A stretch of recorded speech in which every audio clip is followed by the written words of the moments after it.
ఈటల రాజేందర్ గారు ఈరోజు మీరు బీజేపీ పార్టీకి ఎంపీగా ఉన్నారు. ఒకప్పుడు ఆర్థిక శాఖ మంత్రిగా ఆత్మగౌరవం దక్కలేదని బీఆర్ఎస్ పార్టీ నుంచి బయటికి వచ్చి బీజేపీ చెంతన చేరి రాష్ట్రంలో అతిపెద్ద నియోజకవర్గమైనటువంటి మల్కాజ్గిరి నుంచి పార్లమెంట్ సభ్యులయ్యారు.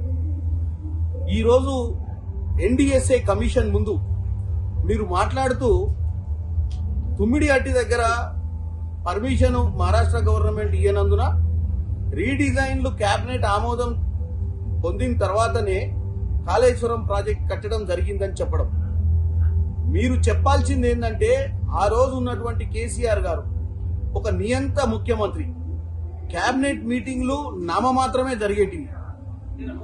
ఏ రోజు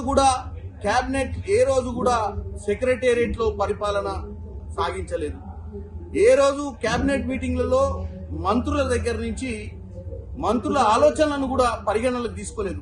అటు మీరైనా, ఆ రోజు ఇరిగేషన్ శాఖ మంత్రి హరీష్ రావు గారైనా, ముఖ్యమంత్రి ఆ రోజు ఉన్నటువంటి ముఖ్యమంత్రి కేసీఆర్ గారి సొంత ఆలోచనలతోటే ఈ రోజు కాళేశ్వరం ప్రాజెక్టు ఈ పరిస్థితికి వచ్చిందని తెలియాల్సిన అవసరం ఉండే. మీరు తెలంగాణ ప్రజలు ఆ రోజు మిగులు రాష్ట్రానికి ముఖ్యమంత్రిగా ఉన్నటువంటి కేసీఆర్ గారు 8 లక్షల కోట్ల పైచిలకు అప్పు ఈ రాష్ట్రానికి మిగిలిచ్చిపోయింది.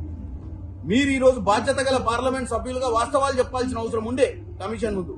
కానీ మీరు ఈ రోజు చెప్పకపోవడాన్ని బట్టి చూస్తే మీకున్న ఆలోచన ఏందో మాకు అర్థం కావట్లేదు.